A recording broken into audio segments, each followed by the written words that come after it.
করে গণভোটে 4টা ইস্যু দেওয়া থাকবে, তারপরে সেই ইস্যুতে হ্যাঁ না, হ্যাঁ হলে কি হবে বলা হয়েছে, না হলে কি হবে, এবং কয়টাতে না, কয়টাতে এক মানে হাঁ হলে হাঁ ধরা হবে।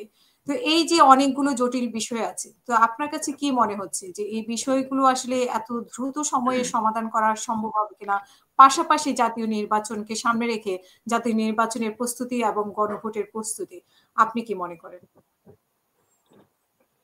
ধন্যবাদ।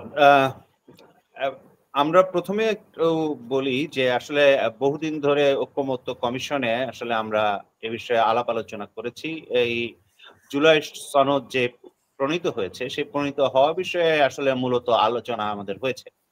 এটা কিভাবে বাস্তবায়িত হবে সেই আলোচনা আসলে খুব দীর্ঘ হয়নি। সেই আলোচনাটা খুব দীর্ঘ হয়নি এবং সেখানে যথেষ্ট যেটাকে বলে এক্সহস্টিভ আলোচনা, যেটা আসলে পরিপূর্ণভাবে আলোচনা করে একটা সমাধানে আসার মতো যে সময়, সেটা আসলে পাওয়া যায়নি।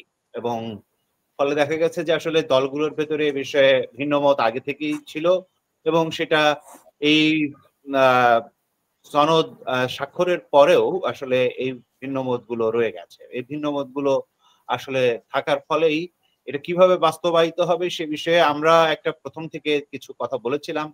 সেইগুলো আসলে আলোচনার জন্য উত্থাপন করা, যেভাবে আসলে আলোচনার জন্য মানে কমিশন পুরোপুরিভাবে উত্থাপন করেনি এবং পরবর্তীতে আসলে তারা কাছাকাছি ধরনের সিদ্ধান্তের দিকে গিয়েছে এই আলাপ আলোচনা গুলো সম্পন্ন না করেই। ফলে কিছু কিছু জিনিস, যেমন ধরা যাক যে গণভোট বিষয়ে, এটা আলোচনার ভেতরেই একটা ঐক্যমত্য হয়েছিল যে আচ্ছা সকল দলই বলেছে যে আচ্ছা গণভোটে আমাদের আপত্তি নাই বা গণভোট হতে পারে, এবং কিন্তু গণভোটের সময় কি হবে সেটা নিয়ে প্রথমত একটা নানা ধরনের মত ছিল।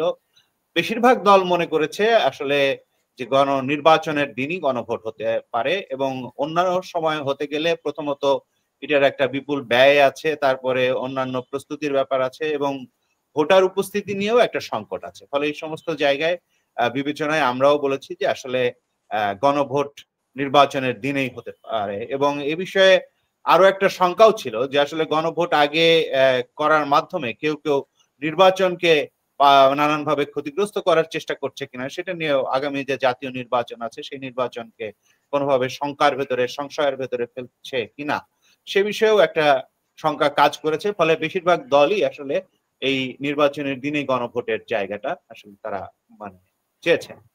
তবে কেউ কেউ আগে চেয়েছেন, যে যাদের ভেতরে জামায়াত ইসলামী অন্যতম এবং তাদের মানে যারা তাদের সাথে 8 দল যারা আন্দোলন করছে, তো তারা চেয়েছে আগে গণভোট। এছাড়া ধরেন এখানে একটা গুরুত্বপূর্ণ প্রশ্ন ছিল আসলে, যেখানে বিভিন্ন বিষয়ে দলগুলোর ভেতরে ভিন্ন মত আছে, এই ভিন্ন মতের মীমাংসা কেমন করে হবে। এই ভিন্ন মতের মীমাংসা বিষয়ে জুলাই সনদে একটা উল্লেখ আছে যে আসলে এখানে প্রত্যেকটি দল তাদের যে ইশতেহার, সেই ইশতেহারে ভিন্ন মতের যে তাদের তাদের যে মত, সেই মতটা উত্থাপন করবে, উত্থাপন করে জনগণের কাছে ম্যান্ডেট নেবে এবং জনগণের ম্যান্ডেটের ভেতর দিয়ে আসলে এটা ঠিক হবে যে আসলে কিভাবে এই কোনটা ভিন্ন মত আসলে বাস্তবায়িত হবে। অর্থাৎ জনগণের রায় যারা পাবেন তারাই আসলে তাদের যে মতামত সেটা প্রতিষ্ঠা করবেন। এটা সাধারণভাবে জুলাই সনদে এইভাবেই আসলে উল্লেখ করা হয়েছে। কিন্তু পরবর্তীতে আমরা দেখলাম যে বেশ কিছু বিষয়ে আসলে এই ভিন্নমত আহ যে প্র্যাকটিস হবে এভাবে, এই বিষয়ে আসলে অনেকের নানা ধরনের আপত্তি, বিশেষত আসলে উচ্চ কক্ষে যেভাবে আসলে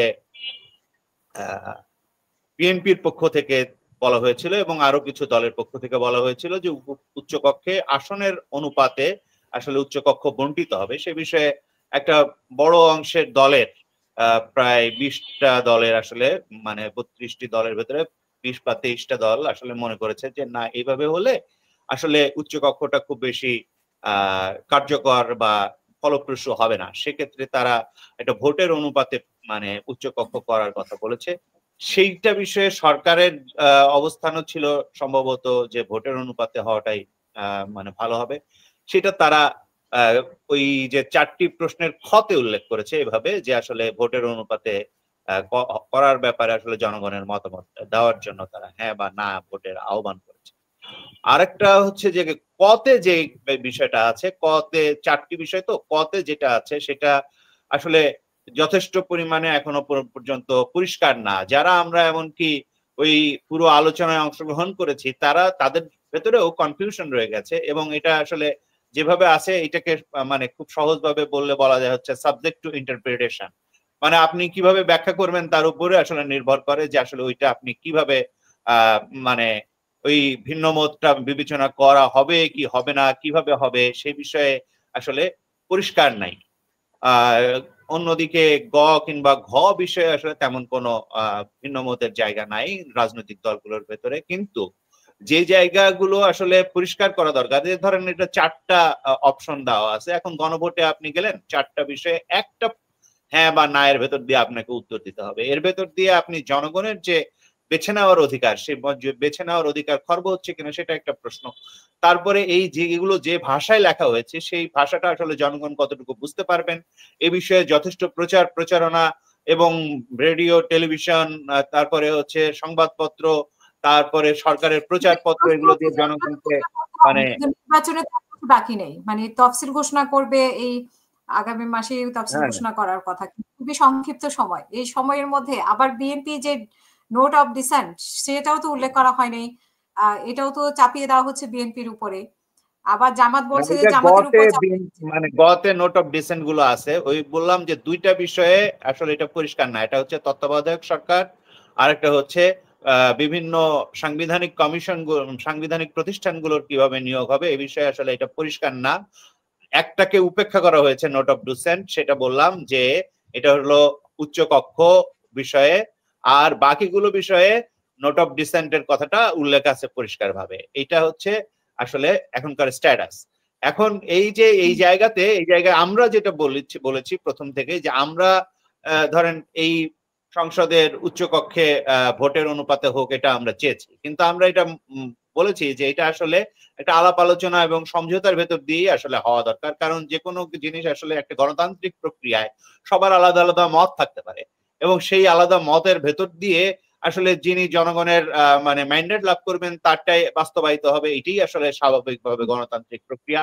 ফলে সেই প্রক্রিয়াতেই যাতে এটা হয় সেটার বিষয়ে আমরা বারবার বলে এসেছি, এবং যেভাবে আসলে এই জায়গাটা বাস্তবায়ন করা দরকার বলে আমরা মনে করি সেটা হচ্ছে আসলে এই যে একটা জাতীয় ঐক্য এবং সমঝোতা, এই ঐক্য এবং সমঝোতার জায়গাটাকে রেখে, এবং এটা আদেশ জারি করা হয়েছে বলেই এটার প্রয়োজনীয়তা শেষ হয়ে গেছে বলে আমরা মনে করি না, এবং এখনো এই আলাপ আলোচনা এবং সমঝোতার জায়গা আসলে আছে, এবং মানে অন্তর্বর্তীকালীন সরকার একটা আদেশ জারি করেছেন সেই বিষয়ে রাজনৈতিক দলগুলোর সঙ্গে তারা আলাপ আলোচনা করবেন, এবং আলাপ আলোচনা করে একটা যাতে মোটামুটি ঐক্যমত্যের ভেতর দিয়ে এটা বাস্তবায়িত হয় সে বিষয়ে আসলে সকলকেই মানে আসলে সচেষ্ট থাকতে হবে, না হলে আসলে দেশ একটা বিপদে পড়ে যাবে।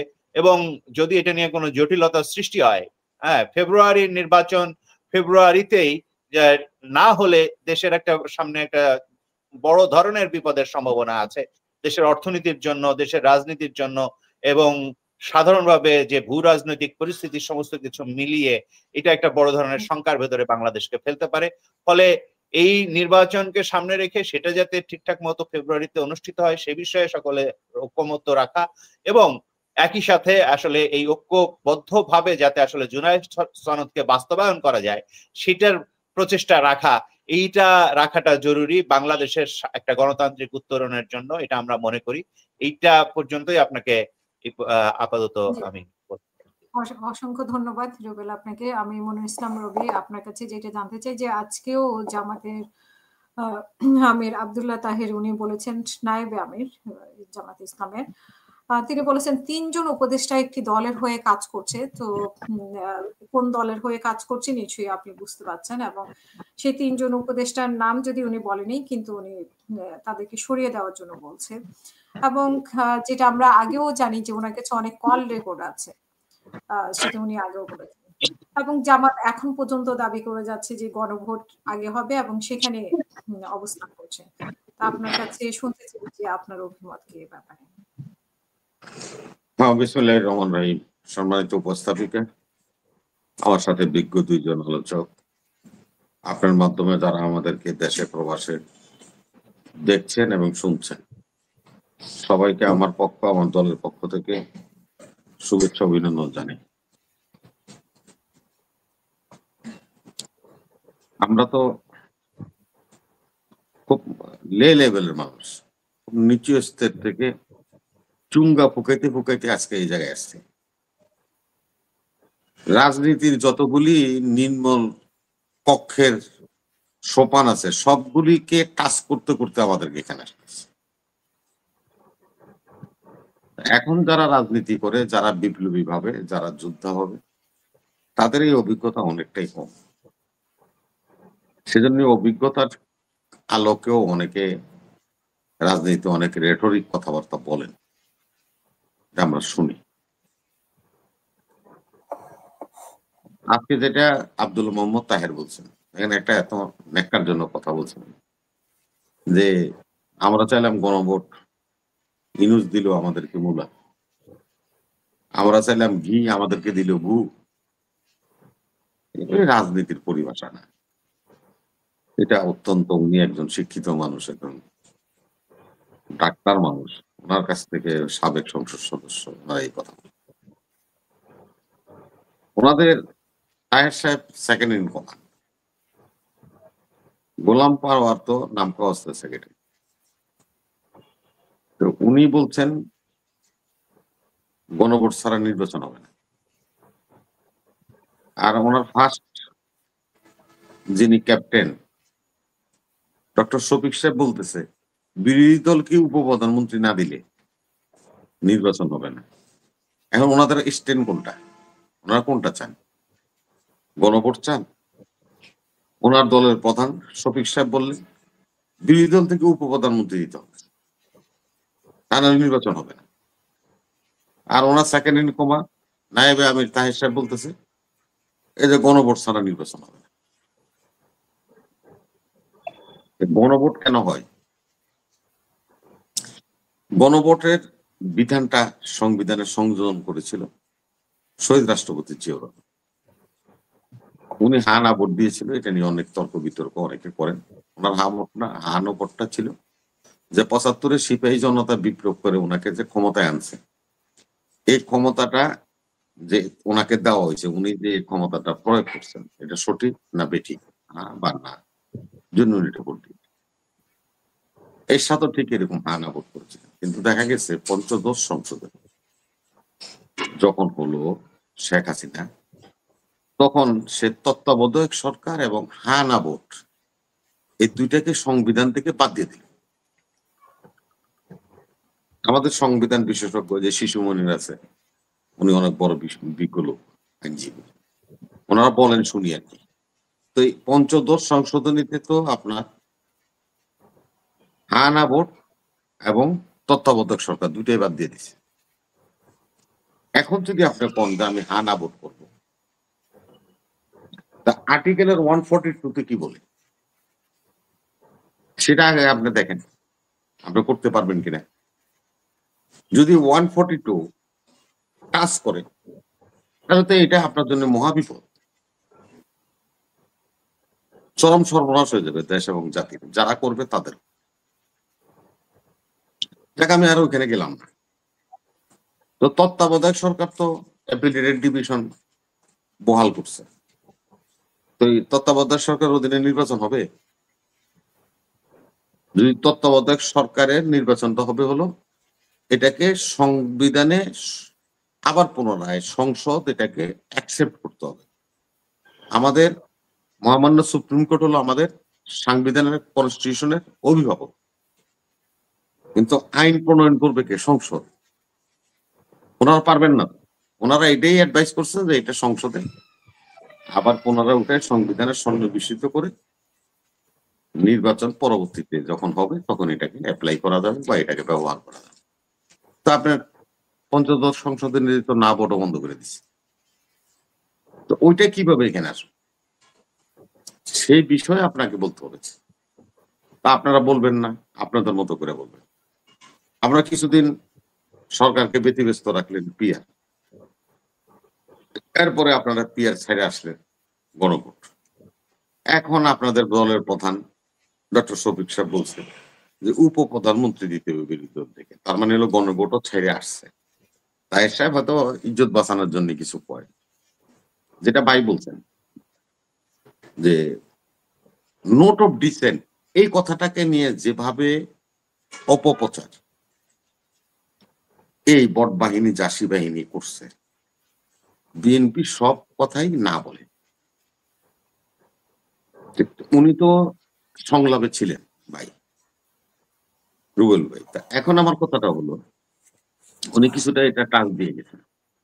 আপনি দেখেন একটা, ওনারা একটা কেন না দিছে, 85টার মধ্যে তারা দুর্নীতি দমন কমিশনের নিয়োগ প্রক্রিয়া, সদস্য থাকবে 7 জন, 1 জন হবেন সরকারি দলের, 3 জন হবেন বিরোধী দলের, আর 3 জন হবে অন্যান্য দলের।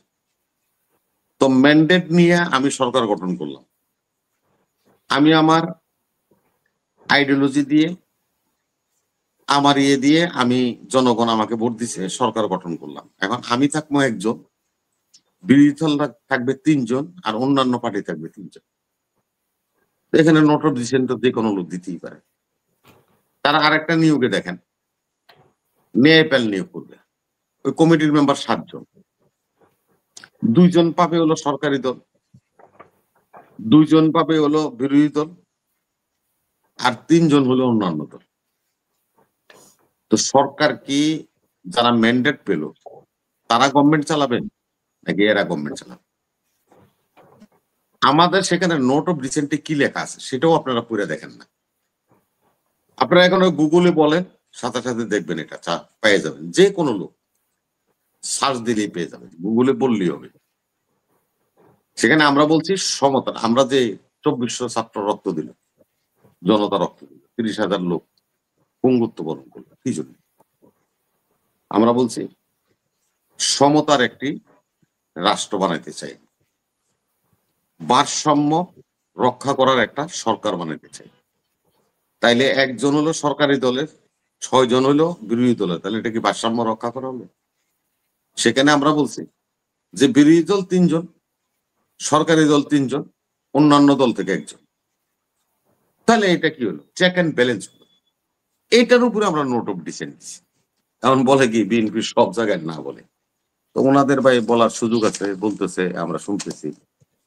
আখের তো আমরা যা বলতেছি সেখানেই যাচ্ছে, বিকল্প নাই তো।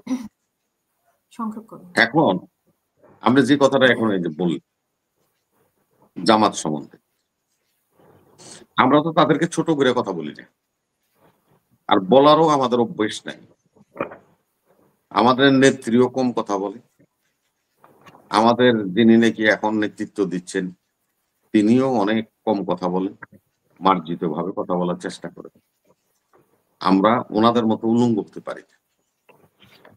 ওনারা যেভাবে রাষ্ট্রটাকে চালাতে চায় বা রাষ্ট্র নিয়ে তাদের যে চিন্তা ভাবনা চেতনা, সেই চেতনার সাথে আমাদের গাল ফোকতে পারছে, অনেক বড় ধরনের একটা পার্থক্য। আমরা সেই পার্থক্যের কাছে না যাই। জামাত জুলাই সনদের কথা বললেন, জুলাই সনদ কি? রুল ভাই তো বললো, রুল ভাই জুলাই সনদ সম্বন্ধে শুনলাম, ওনারা তো 1.5 বছর পর্যন্ত চাটা পরোটা খাইল, সিঙ্গারা টিঙ্গারা কফি খাইছে, আলাপ আলোচনা। তাহলে কি হলো? শেষ পর্যন্ত হলো তো মুশিকের অশ্বডিম্ব। গল্পটা এরকম হইলো না? ওনারা কাগজপত্র ফেলাইয়া জায়গায় এসেছে, এমন তো না যে 8 মাসে কোনো আলোচনাই হয়নি বা কোনো সিদ্ধান্তেই আসেনি। ভাই সবকিছু আমরা তো সেই কথাই বলছি যে ওনারা 8 মাস 9 মাস পর্যন্ত আলোচনা করলো, কইরা একটা কাগজ লেখা ফেলাই দিয়ে যার যার মতো বাইর চলে গেল। এটা কি সঠিক হলো? এটা কি আমাদের জাতির কাছে এটা কি লেসন হলো? আমরা যে গ্রামে মাতবরি করি, বিচার করি, দরকার হলে 1 ফুট বাইরে দিয়ে দিই, আধা ফুট বোনের দিয়ে দিই, দরকার হলে মা কই খালা কই বুঝাইয়া তারপরে বাড়িতে আসে বিচার শেষ। তো ওনারা কি বুঝাইয়া গেল জাতিরে, কি দিয়ে গেল আমার এরকম? আমি গ্রাম্য ভাষায় কইলাম ওনারা কি দিয়ে গেল। জুলাই সনদের 1 নম্বর দফা কি? 1 নম্বর দফা হবে হলো 18 তারিখ থেকে আগস্টের 5 তারিখ পর্যন্ত স্বৈরাচারী হাসিনাকে উৎখাতের জন্য 1 দফা আন্দোলনে যা কিছু ঘটনা ঘটেছে সবকিছু থেকে দায় মুক্তি দেওয়া হইল। যারা ঘটনার সাথে এই আন্দোলনের সাথে সম্পৃক্ত ছিল তাদের সকলকে দায় মুক্তি দেওয়া হলো, ইন্ডোমিনিটি দেওয়া হলো। এটা হলো যদি জুলাই সনদ হয় তাহলে এটা 1 নম্বর হবে। আর যদি খলিল সনদ হয়, রিয়ার সনদ হয়, ইউনুস সনদ হয়, ওই বিএনপির সনদ, জামাতের সনদ হয়, তাহলে ওই যে যেগুলি কইছে 48টা ওগুলি হবে। যান বাঁচানোর সনদ হইলে এটাকে আমি মেনে নেব। জুলাই সনদ হলে 1 নম্বরে লেখা থাকতো। কারণ আমি রাজপথে ছিলাম, আমার ছেলে রাজপথে ছিল, লক্ষ লক্ষ মানুষ রাজপথে ছিল। 18 তারিখ থেকে 5 তারিখ পর্যন্ত এই বাংলাদেশে হাসিনাকে হটাইতে যায় বহু কিছু হয়েছে, বহু অঘটন করছে। আপনারা যদি এটা আমাদেরকে ইন্ডিমিউনিটি না দেন তাহলে তো আমাদের সকলের গলার মধ্যে ফাঁসির দড়ি ঝুলবে। আপনারা বসে 1.5 মাস পর্যন্ত, 1.5 বছর পর্যন্ত কিসের সংলাপ করবেন? ফাঁকা পেটে জায়গা পান না নাকি? আর এই যে পোলাপাইন কত দিয়েছে, নাই এটার মাথায় বুদ্ধি, নাই কোনো জ্ঞান। আরে বেটা প্রথম তুই ক আগে আমি বাঁচলে আমার বাপের নাম, বেটা তোরা বাঁচলে সে বেটা দেশ প্রধানমন্ত্রী, কেডা সরকার হইব, জামাত না বিএনপি, জাহান নামে যাক বেটা। আগে আমার বাঁচার দাবি আন, বাঁচার দাবির কথা ওই পোলাপাইনও কয় না। এগুলি খালি বলে ঢাকা ইউনিভার্সিটি লেখাপড়া করছে, কি জ্ঞান অর্জন করছে, বাচালের মতো কথাবার্তা কয়। জুলাই সনদ অর্থ কি? জুলাই সনদ হলো 18 তারিখ থেকে 5 তারিখ পর্যন্ত যে ঘটনা হাসিনাকে হটানোর জন্য আমরা ঘটাইছি সব কিছু থেকে আমরা দায় মুক্ত পাবো, আমরা ইন্ডিমিউনিটি পাবো। শুনবো আপনি রবি ভাই, শেষ করবেন প্লিজ। তা না করে আপনারা আনছেন 48টা সংবিধানের ফান্ডামেন্টাল যে আর্টিকেল, এটার মধ্যে হাত দেওয়ার ক্ষমতা জনগণের নেই। গণভোট দেন আর যে ভোটই দেন, দেখেননি আইন কি কয়। ধন্যবাদ। আমি লেফটেন্যান্ট কর্নেল মোস্তাফিজ, আপনার কাছে যেটা জানতে চাই যে আমরা যেটা আজকে নিউজে বা গতকালকে নিউজ থেকে আমরা জানতে পেরেছি যে উপদেষ্টা খলিলুর রহমান ভারত সফরে যাচ্ছেন, যদিও ওনার একটা এজেন্ডা আছে ভারত সফরে যাওয়ার। এর বাইরে আর কোনো এজেন্ডা আছে কিনা ওনার এই মুহূর্তে, যেহেতু বাংলাদেশের সাথে ভারতের সাথে একটা আমার একজন প্যাট্রিয়ট, উনি ভারতের সাথে বাংলাদেশ বিরোধী বা বাংলাদেশ ইন্টারেস্ট বিরোধী এরকম কোনো কাজ করবে না বলে আমি আশা করি। ধন্যবাদ। জি, আর হচ্ছে যে মানে সেনাপ্রধানের ব্যাপারে কোনো ইনফরমেশন আপনার কাছে আছে কিনা এই মুহূর্তে? যে আমরা সেনাপ্রধানকে অনেকদিন থেকেই মানে একটু সাইডে দেখতে পাচ্ছি যে সেরকম কোনো আলোচনাই নেই। তো ইতিমধ্যে আপনি নিশ্চয়ই শুনেছেন যে আন্তর্জাতিক অপরাধ ট্রাইব্যুনাল থেকে বলা হয়েছে যে আবারও বলা হয়েছে যে সেনাবাহিনীর যে কর্মকর্তারা আন্তর্জাতিক অপরাধ ট্রাইব্যুনাল গুম খুনের সাথে জড়িত তাদের কিন্তু আন্তর্জাতিক অপরাধেই ইয়ে করা হবে, ট্রাইব্যুনালে তাদের বিচার করা হবে। তো সেই ব্যাপারে কিন্তু আমরা আর কোনো মন্তব্য শুনি নাই সেনাপ্রধানের কাছ থেকে বা সেনাবাহিনীর কাছ থেকে। ধন্যবাদ। সেনাপ্রধান এখন নিজে সম্পর্কে ইচ্ছা করি, যেহেতু উনি মূলত প্রথমে যখন এই যে 15 জন অফিসারকে ক্যান্টনমেন্টের ভিতরে স্থান দিয়েছেন, তাদেরকে ওখানে রাখার অনুমতি দিয়েছেন, ওখানে সাবজেল করার দিয়েছেন, এবং তাদেরকে এবং আমরা সবাই জানি যে আইজি প্রিজন হচ্ছেন একজন military officer, brigadier general Motahar. তিনি সম্ভবত জেনারেল ওয়াকারের আদেশের বাইরে কিছু করতে পারছেন না। আমাদের বিভিন্ন সোর্স থেকেও এই একই ধরনের ইনফরমেশন আমি পেয়েছি। ওখানে সাবজেল হলেও ওখানে মানে জেলের যে নিয়ম কানুন আছে, যে ওদের নিজস্ব সিকিউরিটি গার্ড একটা থাকলেও তাদের মধ্যে গোয়েন্দা সংস্থার ওখানে আপ ডাউন আছে, খাবার দাবার বা অন্যান্য ফেসিলিটি, এটা নিয়ে কথা বলবো না, এটা বড় বিষয় না। কিন্তু আমার কাছে যেটা মানে পুরো দেশের কাছেই যেটা মনে হয়েছে যে সেনাবাহিনীর অফিসারদেরকে স্পেশালি যারা গুম খুনের সাথে জড়িত তাদেরকে এই ধরনের প্রেফারেন্সিয়াল ট্রিটমেন্টটা দেওয়া উচিত হয় নাই। কারণ আমরা অলরেডি আয়না ঘরে তারা কি কি করেছে এগুলার বিস্তারিত বিশদ বিবরণ এবং ডকুমেন্টারি আকারে আমরা দেখেছি। এবং এটাতে জেনারেল ওয়াকার একটু ব্যাকফুটে ছিলেন, এবং পরবর্তীতে ইউএন এর একটা কনফারেন্স ছিল ইন্ডিয়াতে, ডেটটা এই মুহূর্তে আমার মনে নাই। এটা নিয়ে ভারতে তার যাওয়া নিয়ে আমরা যারা অনলাইনে কথাবার্তা বলি তা আমরা অনেক কথাবার্তা বলার পরে উনি নিজে গিয়ে লেফটেন্যান্ট জেনারেল মাইনুরকে ওখানে পাঠিয়েছেন। এবং amazingly lieutenant general Mainur Bharat থেকে আসার পরে উনি নিজেই একটা প্রেস কনফারেন্স করেছেন, যেটা অ্যাকচুয়ালি লেফটেন্যান্ট জেনারেল মাইনুর আমার পোস্টমেট, উনি হচ্ছেন জিওসি আরডক। আরডক মানে হচ্ছে এটার প্রশিক্ষণ যে আছে ইনস্টিটিউশন গুলো, ওটার কমান্ডে উনি আছেন, প্রশিক্ষণ দেখেন। অ্যাকচুয়ালি অপারেশন রিলেটেড, মানে সামনের নির্বাচন কি হবে না না হবে এটা দেখার দায়িত্ব হচ্ছে chief of general staff lieutenant general Mizanur Rahman Shamim. তো উনার এই ব্রিফিংটা দেওয়ার না দিয়ে উনি যখন আসলেন এটা নিয়ে অনেক কোশ্চেন হয়েছে, এবং আপনি যদি ব্রিগেডিয়ার জেনারেল আজমি স্যার এর পরবর্তীতে একটা বড় একটা স্ট্যাটাস দিয়েছেন। স্ট্যাটাসে উনি বলেছেন যে লেফটেন্যান্ট জেনারেল মাইনুর 2 বার ভারতে ক্যাপ্টেন থাকা অবস্থায় এবং লেফটেন্যান্ট কর্নেল থাকা অবস্থায় উনি ভারতে প্রশিক্ষণ গ্রহণ করেছেন, এবং আমরা জানি যে ভারতে যারা প্রশিক্ষণ গ্রহণ করে তাদেরকে শুধু তাই না, শুধু যে মিলিটারি অফিসার তাই না, সিভিলিয়ান যারা যায় বা অন্যান্য যারা যায়, আমাদের পপুলারলি আমরা সেনাবাহিনীর লোকজন আমরা সবাই জানি যে জেনারেল এরশাদ যখন ক্ষমতা দখল করে এর আগে অনেকগুলো দেখবেন কু হয়েছে, কিন্তু জেনারেল এরশাদের 9 বছরে কোনো কু হয় নাই। কারণটা হচ্ছে উনি ভারতের সাথে একটা আতাত করেছিলেন, যেটা আমরা জানি, এবং আমরা জানি যে উনি হানি ট্র্যাপ হয়েছিলেন। আল্লাহ ভালো জানেন, উনি এখন মারা গেছেন। কিন্তু আমি সার্ভিং অফিসার হিসেবে অনেক জেনারেলের এবং অনেক কিছু সিনিয়র অফিসারদের জানি, স্পেশালি একজন মেজর জেনারেল জানি, উনি পরবর্তীতে সেনাপ্রধান হতেন, কিন্তু তাকে হানি ট্র্যাপ করার পরে সরকার যখন জানতে পারে তখন আর সেনাপ্রধান ওকে বানান নাই। ভারতে আমরা যারা প্রশিক্ষণে পাঠাই আমাদের অফিসারদেরকে বা সৈনিক যারাই যায় তাদেরকে সবাইকে 100% লোকজনকে তারা হানি ট্র্যাপ করার চেষ্টা করে। আমি 4জন অফিসারের উপরে একটা অ্যানালাইসিস করেছিলাম, এর মধ্যে 4 জনের মধ্যে 3 জনই বলেছে তাদেরকে অ্যাপ্রোচ করা হয়েছে, একজন শুধু বলেছে তাকে অ্যাপ্রোচ করা হয় নাই। বাট কথাটা আমি অ্যাকচুয়ালি বিশ্বাস করি নাই, এবং পরবর্তীতে ওই অফিসারই দেখা গেছে যে ভারত বান্ধব, মানে ভারত মিলিটারিকে হাইলাইট করে বিভিন্ন জায়গায় কথাবার্তা বলছে। সো এই জিনিসটা মনে করেন লেফটেন্যান্ট জেনারেল মাইনুর যখন স্টাফ কলেজে ছিল, ওখানে স্টাফ কলেজে উনি সেকেন্ড হয়েছিলেন, ফার্স্ট হয়েছিল মেজর জেনারেল মুশফিক, বর্তমানে 24 ডিবেট জিওসি, কিন্তু এখানে একটা টানে পড়েন হয়েছিল, এবং এটাতে সম্ভবত ভারতীয় লবির একটা হাত ছিল।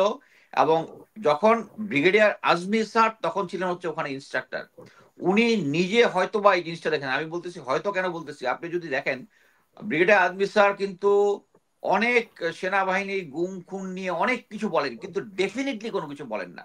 ওনাকে যদি বলেন যে এই কাজটা কি করা ঠিক হয়েছে, উনি বলেন আমি হলে এটা করতাম না। ওনার অ্যাপ্রোচটা যদি দেখেন, একমাত্র এই মেজর জেনারেল মাইনুরের ক্ষেত্রে কিন্তু উনি বলেছেন যে আমরা সবাই জানি ভারতে যারা যায় তারা ভারতের হানি ট্র্যাপ মানি ট্র্যাপ এগুলো হয়, এটা কিন্তু ডেফিনেটলি উনি কিন্তু কনফার্ম না হয়ে বলেন নাই। এবং লেফটেন্যান্ট জেনারেল মাইনুর ভারত থেকে এসেই উনি যে সমস্ত কথাবার্তা বলেছেন মিডিয়াতে, এবং এটার বড় একটা অংশ যেটা আমরা জানি যে সাংবাদিকরা অনেক সময় অনেক প্রশ্ন করে, প্রশ্নের উত্তর দেয়। সাংবাদিকরা কিন্তু বাংলাদেশের সেনাবাহিনীর কমান্ড স্ট্রাকচার নিয়ে কোনো কথা বলে নাই, সেনাবাহিনীর প্রতি সবাই অনুরক্ত আছে কিনা, লয়াল আছে কিনা। উনি নিজের থেকে বলে দিলেন যে সেনাবাহিনীর এখন সবাই যারা আছে তারা সবাই লয়াল, এটা কিন্তু নিজে থেকে বলেছেন আউট অফ দ্য ব্লু, মানে কেউ তো ওনাকে জিজ্ঞেস করে নাই। সো এটাতে আমি মনে করি এখন জেনারেল ওয়াকার অ্যাকচুয়ালি নিজে অফ থেকে লেফটেন্যান্ট জেনারেল মাইনুরকে দিয়ে কাজ করানোর চেষ্টা করতেছেন, স্পেশালি নির্বাচনটা। এটা সেনাবাহিনীতে আছে, অনেকে বলবেন যে হ্যাঁ সেনাবাহিনীতে সিনিয়র যেটা আদেশ দিবে সেটাই, বাট কথা হচ্ছে এগুলো হচ্ছে মেজর ক্যাপ্টেন লেভেলে, লেফটেন্যান্ট কর্নেল লেভেলে। কিন্তু এই সিনিয়র লেভেলে আইসা যদি একজন লেফটেন্যান্ট জেনারেল সিজিএস এর কাজ জিওসি আরডককে দিয়ে উনি ইচ্ছা করলেই এটা অ্যাভয়েড করতে পারতেন, কিন্তু এটা করেননি।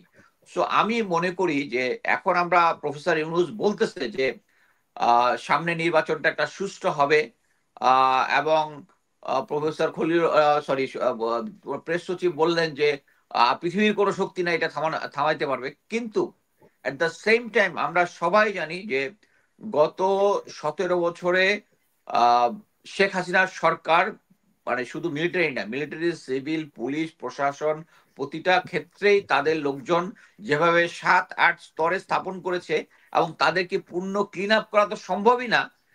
যদি ক্লিন আপ করতেও গেছে শুধু একমাত্র জেনারেল ওয়াকারের স্ট্রেংথে বাকি সবাই কিন্তু শক্তিশালী হয়েছে। এবং আমরা বারবার বলেছি যে প্রফেসর ইউনুস যদি এই জেনারেল ওয়াকারকে না সরাতে পারেন তাহলে আগামী নির্বাচনটা, আমি এখানে অন রেকর্ড বলে যাচ্ছি যে সামনের নির্বাচনটা সুষ্ঠু হওয়ার কোনো সুযোগ নেই। বাট এখানে আমি প্রতিটা ক্ষেত্রেই আমি বলেছি যে জেনারেল ওয়াকার মানেই হচ্ছে উনি ভারতের ওখানে আওয়ামী লীগ সরকার যে আছে, ভারতের যে অন্যান্য ইন্টেলিজেন্স গুলো আছে তাদের সাথে তার যোগাযোগ আছে, এবং যারা এখন সার্ভিং আছে তারা নিজেরাও অ্যাকচুয়ালি জেনারেল ওয়াকারের প্রতি বিরক্ত। এই কারণেই কিন্তু এখন দেখবেন আপনি সেনাবাহিনী, আমরা যখন চাকরি করেছি তখন কিন্তু সেনাবাহিনীর পক্ষে বিভিন্ন ভিডিও বানাইতে হয় নাই যে সেনাবাহিনীর ভাবমূর্তি উজ্জ্বল করার জন্য। আপনি এখন দেখবেন সেনাবাহিনীর ভাবমূর্তি উজ্জ্বল করার জন্য, বাট এই সেনাবাহিনীর ভাবমূর্তি উজ্জ্বলটা হচ্ছে যদি জেনারেল ওয়াকার সময় মতো যারা এই গুম খুনের সাথে জড়িত তাদেরকে ঠিক মতো সিভিল অথরিটির কাছে হ্যান্ড ওভার করতো। আমি আমার চাকরির জীবনে যেটা দেখেছি, যখনই কোনো সেনা অফিসারের এগেনস্টে সিভিল কোর্টে কোনো কিছু আছে, স্ট্রেট তাকে রিটায়ার করায় দেওয়া হয়েছে এবং পরবর্তীতে হি উইল সি, কারণ এই ইন্ডিভিজুয়াল যারা দোষ করেছে, গুম করেছে, খুন করেছে, তাদের দায় সেনাবাহিনী নেওয়ার কোনো দরকার নাই। কিন্তু জেনারেল ওয়াকার সেনাবাহিনীকে এই দুর্নামের ভাগী করেছে তাদেরকে সাপোর্ট দিয়ে, এবং এটা সেনাবাহিনীর যারা সৈনিক অফিসার আছে তারা সবাই এটা নিয়ে, জেনারেল ওয়াকারের এটা নিয়ে বিরক্ত। কিন্তু তিনি তারপরেও এখন যেটা করতেছেন যে সামনে না এসে লেফটেন্যান্ট জেনারেল মাইনুরকে সামনে এগিয়ে দিচ্ছেন। বাট আমি মনে করি যে সামনের নির্বাচনটা আমরা যদি সঠিক মতো চাই, আমি এখনো মনে করি জেনারেল ওয়াকারকে যদি না সরানো যায় তাহলেই সামনের নির্বাচনটা অ্যাকচুয়ালি সুস্থ হবে না। এখনো গোয়েন্দা সংস্থার যে দুইটা মেজর গোয়েন্দা সংস্থা আছে, এটার কন্ট্রোল জেনারেল প্রফেসর ইউনুসের কাছে নেই, এটা আছে জেনারেল ওয়াকারের কাছে। গত 3 দিন আগে আমাকে একজন অফিসার ফোন করে বলছে যে স্যার, জেনারেল জাহাঙ্গীরের গাড়ি দেখতেছি হচ্ছে জেনারেল ওয়াকারের বাসার পিছনের ইয়াতে, ও গল্ফ খেলতে যাওয়ার সময় ওটা দেখেছে। তার মানে হচ্ছে এখনো of the record, on the record general ওয়াকারের সাথে গোয়েন্দা সংস্থাগুলোর কথাবার্তা হচ্ছে। সো আমরা যদি সামনে একটা, আমি হাসিনা আক্তার আপনার শোতে বলেছিলাম কিনা, আমি 7-8 মাস আগে যখন এটা নিয়ে আমরা কথা বলতেছি জেনারেল ওয়াকারের ইয়া নিয়ে, আমি বলেছিলাম যে জেনারেল ওয়াকার যদি চেঞ্জ করতে না পারে they should give immediate election. সম্ভবত আপনার ইয়াতে কিরাম দিয়েছিলাম কি জন্য, কারণ জেনারেল ওয়াকার এটা মেনটেন করতে পারতেছে না। এবং এই কারণেই আমি মনে করি যে সামনের নির্বাচনটা অত্যন্ত জরুরি, অত্যন্ত জরুরি দেশকে একটা স্থিতিশীল জায়গায় নিয়ে আসার জন্য। কিন্তু আমি আরো একটা অ্যাসেসমেন্ট কয়েকদিন আগে দিয়েছি, সেটা হচ্ছে জেনারেল ওয়াকার এবং রবি ভাই এখানে আছেন, বাট ওনাদের সিনিয়র লেভেলে এবং প্রফেসর ইউনুসের মধ্যে একটা আঁতাত হয়েছে বলে সবাই সন্দেহ করেন, এবং কিছু কিছু সোর্স আমাকে বলেছে যে তারা একটা আঁতাত করেছে দেখেই এই যে জুলাই সনদের যে গণভোট যেটা আছে, এটাতে বিএনপি যেভাবে চেয়েছে সেভাবেই হয়েছে আমি বলবো। কিন্তু আমি তারপরে বলতে চাই যে আমি যে সনদের যে 4টা ভিন্ন ভিন্ন পয়েন্টে হা না, এটাকে আমি বলবো যে 4টা পয়েন্টে একটা হা বা না হলে এই জিনিসটা অ্যাকচুয়ালি, আমি সাধারণ জনগণ হিসেবে আমি যখন ভোট দিতে যাবো, আমি এখানে 4টা পয়েন্টে 4 বার হা না বলতে চাবো। সো এই 4টার উপরে একটা হা না করাটা ঠিক হবে না। এবং আমি মনে করি যে এটা যদি গণভোট যদি হয়ে যাওয়ার পরে যদি হা হয় বা না হয়, যেটাই হয়, হা যদি হয় তাহলে হচ্ছে আমি বলবো হচ্ছে জনগণ এটার ব্যাপারে একটা রায় দিয়েছে। অতএব এই রায়টা, আমি অ্যাকচুয়ালি আমার একটা স্ট্যাটাস এটার সাথে হুদাইবিয়ার সন্ধির সাথে ইয়া করেছি। হুদাইবিয়ার সন্ধিতে সবাই প্রথমে বলেছিল যে মুসলিমরা বোধহয় এমন একটা চুক্তি করেছে যেটা হচ্ছে তাদের জন্য ডিগ্রেডিং, বাট অ্যাকচুয়ালি যখন 2 বছর পরে জিনিসটা শান্তি যখন আসলো তখন তারা বুঝতে পারলো। তো আমি মনে করি এই চুক্তি যেটা হবে যখন নির্বাচিত হবে, আমি মনে করি যে দেশের জনগণ বেশিরভাগ লোকই, আমি যেহেতু ফেসবুক এবং বিভিন্ন জায়গায় আমি ফলো করি, এখানে আমার মনে হয় সবাই এটাকে হাই ভোট দিবেন বলে আমার ধারণা। যদি হা ভোট দেয়, এখানে যারাই সরকার গঠন করুক, বিএনপি জামাত যেই করুক, তাকে ওই জিনিসটা জনগণের রায় যদি তখন মানতে না চায়, অনেকে বলে যে হয়তোবা বিএনপি আসলে এটা যেহেতু তাদের ইন্টারেস্ট কিছু কিছু জায়গায় ব্যাহত হয়েছে তারা করবে না। বাট আমি মনে করি যে এটাকে যে দলই আসুক, জামাতই আসুক, ইয়াই আসুক, এবং আমি এটা একমত যে জামাত অ্যাকচুয়ালি ইদানিং পলিটিক্যাল রেটরিক একটু বেশি ব্যবহার করতেছে, যেটা ফাইনালি আমি মনে করি তারা প্রফেসর ইউনুসের যে ফাইনাল যে সলিউশন যেটা দিয়েছে ওটাতেই ওনারা মেনে নেবেন। আমি এখানে বলে আপাতত করছি। ধন্যবাদ। অসংখ্য ধন্যবাদ আবুল হাসান রুবেল। আপনার কাছে যেটা জানতে চাই যে 17ই নভেম্বর শেখ হাসিনার যে রায় ঘোষণা করার কথা, সেই রায়টা ঘোষণা করা হবে, এরপরে রাজনৈতিক প্রেক্ষাপটে আসলে এটার কোনো প্রভাব পড়বে কিনা সেটা আপনার কাছে একটা প্রশ্ন। আরেকটা হচ্ছে যে যদি সব দল নির্বাচনের ব্যাপারে এবং নির্বাচন না গণভোটের ব্যাপারে যদি একমত না হয়, তাহলে তখন রাজনীতিতে কিরকম প্রভাব পড়বে বা নির্বাচনে কোনো প্রভাব পড়বে কিনা। আবার অনেকেই যেটা বলার চেষ্টা করছেন যে আসলে ডক্টর ইউনূস চায় না যে নির্বাচন দিতে, যার জন্য এরকম একটা জটিল পরিস্থিতি তৈরি করেছে নির্বাচনে 3 মাস আগে। একটু যদি বলতেন। ধন্যবাদ। আমি প্রথমত মানে আপনার প্রশ্নগুলোর ভেতরে আমি প্রথমে আসলে শেষ প্রশ্ন দিয়ে শুরু করি যে আসলে বাংলাদেশের সামনে এখন আসলে নির্বাচন ছাড়া কোনো পথ নাই। এখন বাংলাদেশে একটা নির্বাচন হতে হবে। বাংলাদেশের মানে সার্বিকভাবে এখানে একটা গণতান্ত্রিক উত্তরণ ঘটানোর জন্য এখানকার যে একটা স্থিতিশীলতা এবং জনগণের ভেতরে যে একটা স্বস্তি ফিরিয়ে আনা, এইগুলোর জন্য আসলে বাংলাদেশে আসলে একটা নির্বাচন এখন হতে হবে। এটা হচ্ছে একটা খুবই ইনএভিটেবল ব্যাপার। এখানে আসলে কারো ইচ্ছা নিরপেক্ষ ভাবে আসলে এই জিনিসটা হতে হবে এবং এটার জন্য বাংলাদেশের যারা রাজনৈতিক দল আছেন, যারা অন্যরা আছেন, সকলেই এ বিষয়ে একমত হবেন বলে আমি ধারণা করি। এবং যারা যা বিভিন্ন ধরনের মতামত দিচ্ছেন, এখনো পর্যন্ত কিন্তু আপনি দেখবেন না যে কেউই মানে বিএনপি অলরেডি স্বাগত জানিয়েছে, প্রফেসর ইউনূসকে ধন্যবাদ জানিয়েছে। জামায়াত ইসলামী নানা ধরনের কথা বলছে, কিন্তু আবার খুব যে এটার জন্য একটা তারা মানে মাঠে নেমে পড়বে, এটার জন্য তারা ইয়ে করে ফেলবে, আর কিছুতেই এটা হতে দেবে না, এরকম কোন পরিস্থিতি আসলে তাদের ভেতরেও নেই। এবং অন্যান্য দলগুলোর ভেতরেও সাধারণভাবে এটাকে একটা মেনে নিয়ে সামনে নির্বাচনের জন্য প্রস্তুতি নেওয়ার ব্যাপার আছে। ফলে আমি মনে করি যে রাজনৈতিক দলগুলোর পক্ষ থেকে এরকম কোনো বড় সংকটের জায়গা সৃষ্টি হওয়ার সম্ভাবনাটা কম, যদিও কখনোই মানে এটাকে একেবারে নাকচ করে দেওয়া যায় না। কারণ ইতিমধ্যে যে রবি ভাই বলেছেন যে বিভিন্ন সময় বিভিন্ন দাবি দাওয়া নিয়ে যে হাজির হওয়া, এইটার একটা অভ্যাস যদি থাকে, তখন এটা থেকে যে ধরনের আসলে মানে সমস্যাটা তৈরি হয়, সেই সমস্যাটা হচ্ছে যে আপনি যদি প্রেডিক্টেবিলিটির একটা জায়গা তখন থাকে না। মানে আপনি একজনকে প্রেডিক্ট করবেন, তাহলে সে কি করতে পারে, কোন সময়ে কি বলবে, সেটা তো যদি আপনি আগে থেকে না জানেন, তাহলে যদি একটা তার নীতির উপরে এটা প্রতিষ্ঠিত না হয়, তাহলে আসলে তার আচরণকে আপনি আগে থেকে প্রেডিক্ট করাটা মুশকিল হয়ে যায়। ফলে সেই ধরনের কিছু আননন ফ্যাক্টর সবসময় থাকে। আবার এখানে লেফটেন্যান্ট কর্নেল মুস্তাফিজ যেটা বললেন যে এটা বিএনপির মানে মতানুসারেই হয়েছে আদেশ, আমি মনে করি না। এটা বেশিরভাগ ক্ষেত্রে আসলে বিএনপির চাইতে বরং অন্যান্য দল এনসিপি এবং জামায়াত ইসলামীর বক্তব্যই বেশি রাখা হয়েছে। এই ক্ষেত্রে কোন কোন ক্ষেত্রে আমাদের বক্তব্য রাখা হয়েছে। ফলে এটা আসলে বিভিন্ন দলের বক্তব্য রাখা হয়েছে। এখানে বিএনপিরও বক্তব্য আছে, অন্যান্য দলেরও বক্তব্য আছে, বিভিন্ন জনেরই বক্তব্য আছে। এখানে এক মানে বিএনপি যে কারণে স্বাগত জানাচ্ছে এবং মানে জামায়াত যে কারণে স্বাগত জানাচ্ছে না, এই ক্ষেত্রে আমি মনে করি এখানে একটা পলিটিক্যাল বার্গেন একটা গুরুত্বপূর্ণ বিষয়। এবং পলিটিক্যাল বার্গেনিং করার জন্য এই ধরনের জিনিস আসলে করা হয়। এবং বিএনপি এটা স্বাগত জানাচ্ছে, এর প্রধান কারণ হচ্ছে তার আগামী ফেব্রুয়ারির নির্বাচনটাকে আসলে যাতে হতে পারে এবং সে বিষয়ে যাতে আসলে সংশয় সৃষ্টি না হয়, সে কারণেই আসলে স্বাগত জানিয়েছে বলে আমার কাছে মনে হয়েছে আর কি।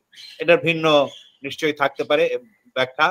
আবার জামায়াত ইসলামী তাকে সে একটা রাজনীতিতে মোটামুটি ভাবে এখন এক ধরনের বিরোধী দলে না গিয়েও অলরেডি বিরোধী দল এবং একই সঙ্গে আবার সরকারের অংশ উভয়ই যেহেতু হতে চাচ্ছেন, ফলে তারা তাদের বার্গেনিং পয়েন্ট রাখার জন্য রাস্তায় অনেক ধরনের কথাবার্তা বলছে, নিয়ে করছেন। এটা কোনো কোনো ক্ষেত্রে তো আমরা সরকারি দল হিসেবেই দেখি, এনসিপি এবং মানে এক ধরনের সরকারি দলও বটেন। তারা সরকারের ভেতরে 3 জন উপদেষ্টা আছেন, তারা বিএনপির হয়ে কাজ করছেন বলেছেন। তারপরে আবার বলছেন যে কল রেকর্ড আছে। তখন মনে হচ্ছে যে আসলে তাদের খুব এই সমস্ত সকলের কল রেকর্ড থাকে কিভাবে, থাকাটাই তো বেআইনি। তো প্রথমত হচ্ছে এইটা, দ্বিতীয়ত হচ্ছে যে 3 জন আছেন, তাহলে বাকিরা মোটামুটি কি, তার বাকিরা কি ওনাদের পক্ষে কিনা, সেগুলো তো আসলে মানে জানা দরকার। মানে বিভিন্ন সময়ে সরকারের পদক্ষেপ তারা লাভবান হয়েছেন এবং বিভিন্ন ক্ষেত্রে একেবারে মাঠ পর্যায় পর্যন্ত যে প্রশাসনিক আদেশ, একটা মাঠের রাজনীতির দিক থেকে বিএনপির যেহেতু সংগঠন আগে থেকে আছে, ফলে তাদের একটা দাপট আছে। তারা কোথাও কোথাও চাঁদাবাজির অভিযোগে অভিযুক্ত হচ্ছেন, এগুলো আছে। যেমন তেমনি ভাবে জামায়াত ইসলামী যে আসলে বিভিন্ন ধরনের প্রশাসনিক সুযোগ সুবিধা লাভ করছে, এগুলো সবাই জনগণ দেখছে। ফলে এই সমস্ত জায়গায় আসলে আমরা কোন একটা নির্দিষ্ট দিকে আঙ্গুল না তুলে বরং এখানে আসলে জাতীয় স্বার্থ কি, জাতীয় স্বার্থের দিক থেকে যদি আসলে আমরা পুরো বিষয়টাকে বিবেচনা করি, তাহলে আমি দেখি যে এখানে বিভিন্ন জনের হয়তো মানে অসন্তোষ থাকতে পারে, কিন্তু যে আদেশ হয়েছে সেটা শেষ পর্যন্ত এটাতে জাতীয় স্বার্থ খুব বেশি ক্ষতিগ্রস্ত হবে না। ফলে আমরা স্বাগত জানিয়েছি এই দিক থেকে যে আচ্ছা ঠিক আছে, যা হয়েছে এটাকে যদি আরো পরিষ্কারভাবে জনগণের সামনে উত্থাপন করা হয়, জনগণের সামনে পরিষ্কারভাবে একটা তার সুযোগকে মানে তার যে গণতান্ত্রিক রাইট সেটাকে যদি রক্ষা করা হয়, তাহলে আসলে আমরা এটা দিয়ে পরবর্তী নির্বাচন পর্যন্ত যাতে যাওয়া যায় সেই বিষয়ে আসলে আমাদের মতটা দিয়েছি। এইটা আমার কাছে মনে হয় যে সবচেয়ে বড় জায়গাটা হচ্ছে যে বাংলাদেশ এখনো পর্যন্ত একটা ট্রানজিশনাল মোমেন্টে আছে। এখন আমরা যদি হঠকারী কোনো কিছু করি, যে কোনো দলের পক্ষ থেকেই যখন হঠকারী কোনো কিছু করার মাধ্যমে আমরা দেশকে একটা বড় ধরনের বিপদের ভেতরে ফেলে দিতে পারি, সেইখান থেকে আসলে প্রত্যেককেই আসলে দায়িত্বশীল ভূমিকা পালন করাটা জরুরি।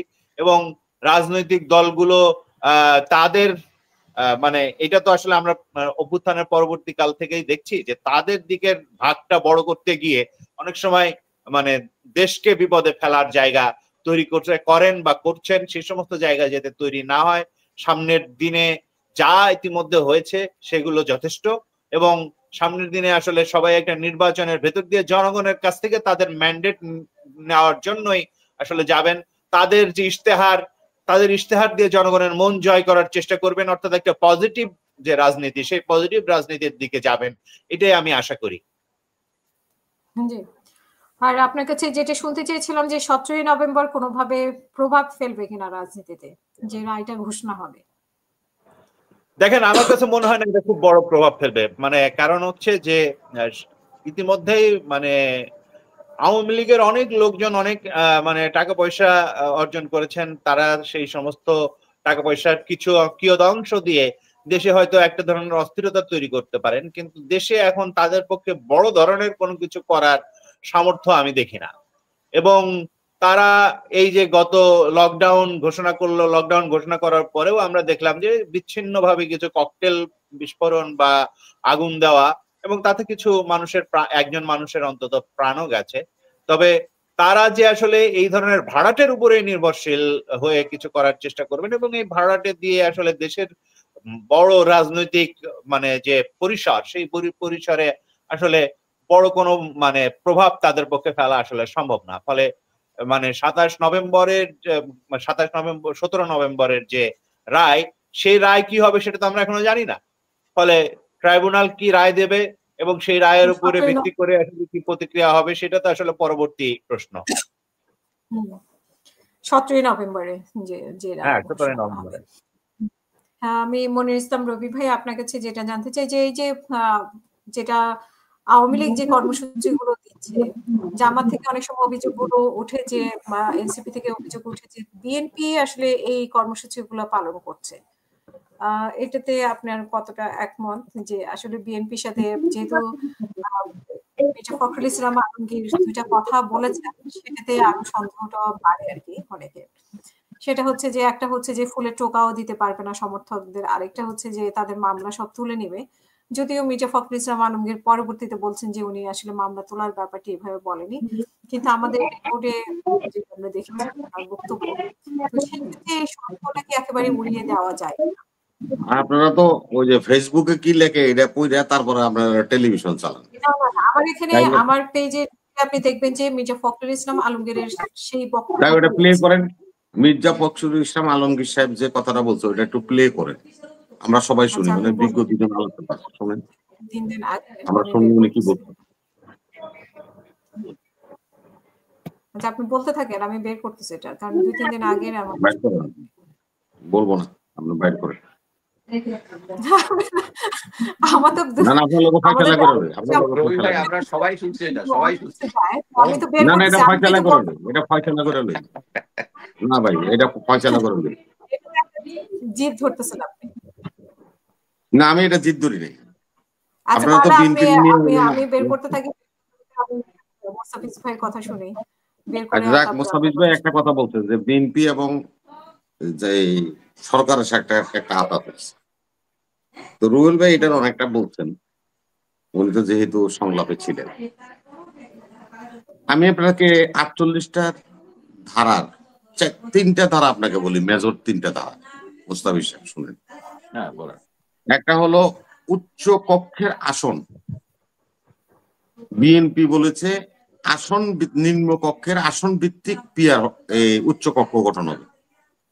আর এখন যেটা নাকি আমাদেরকে দিল সেটা হলো যে না, উচ্চ কক্ষের পিয়ারে যে 100 আসন, সেটা যে ভোট হবে ভোটের মাধ্যমে সংখ্যানুপাতিক ভাবে 100 আসনের সিনেট গঠন হবে। এটা হলো এনসিপির দাবি এবং জামায়াতের দাবি। আর আমাদের দাবি ছিল কি আসন ভিত্তিক, যে যত আসন পাবে এটার উপরে, যেরকম হয়েছে আমরা মহিলা আসন বন্টন করি, এরকম আমরা চাইছি। এটা আমাদের এটা মানে নেই।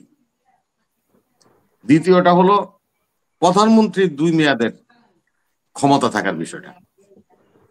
সেটা আমরা বলছিলাম প্রধানমন্ত্রী 2 মেয়াদের ক্ষমতা থাকবে, পরবর্তী মেয়াদে উনি ক্ষমতা থাকবে না, তারপরে আবার সে নির্বাচন করতে পারবে। সেখানে জামাত এবং এনসিপির নোট অফ ডিসেন্ট ছিল যে না, 2 বারের বেশি কেউ প্রধানমন্ত্রী থাকতে পারবে না। এখন ডক্টর ইউনূস যে 4টা জিনিস দিয়েছে তার মধ্যে এটা একটা আছে যে না, 2 বার, এর বাইরে কিছু করতে পারবে না। এবং সাথে এনসিপি আবার যোগ করে দিছে, সেটা হলো যে যিনি প্রধানমন্ত্রী থাকবেন তিনি দলীয় প্রধান থাকতে পারবেন না। সেটাও কিন্তু তাদের দাবি মানছে। আর একটা হলো রাষ্ট্রপতির কাছে চেক এন্ড ব্যালেন্স করার জন্য প্রধানমন্ত্রী, তারা 8টা বিষয়ে প্রেসিডেন্টকে পাওয়ার দিতে চায়। বিএনপি এখানে বলছে যে বাংলাদেশ ব্যাংক এবং এনার্জি রেগুলেটরি এইটা প্রধানমন্ত্রীর দপ্তরে থাকতে হবে, এইটা রাষ্ট্রপতিকে দেওয়া যাবে না। কিন্তু বর্তমান যে গণভোট হবে, গণভোটে এই বিবি এবং এনার্জি রেগুলেটরি রাষ্ট্রপতির কাছে থাকবে, উনি নিয়োগ দিবে, এটার উপরে হানা ভোট হবে। তাইলে আপনি বললেন যে বিএনপির লোক আতাত করে করছে, তো জিনিসই তো 3টা 48টার মধ্যে তিনোটাই বিরোধিতা করছে। ভাই আমি বলি যে বিএনপি জামাত এনসিপি ওদের মূল দাবি ছিল আগে গণভোট করা, তারপরে করা। এটা তো আবার গণভোট আপনি গেছেন সংলাপ, আমি বলছি সংলাপের কথা। গণভোট তো হলো ভিন্ন জিনিস। না এটা তো আমি বলছি না আতাত, আপনি যে না ইউনূস সাহেব আর তারেক সাহেব যদি আতাত করে, তাহলে আপনাকে এই দাবি মানবো কি লেগা? কি জন্য মানবো? আপনারা কেডা? যদি আতাতই হয় তাহলে তুমি 100% নিব। আমি কি ওই যে না ওই যে আরে ভাই আমার কাউয়ায় আম খাইছে নিচে পড়ছে, সেটা আমি খামু?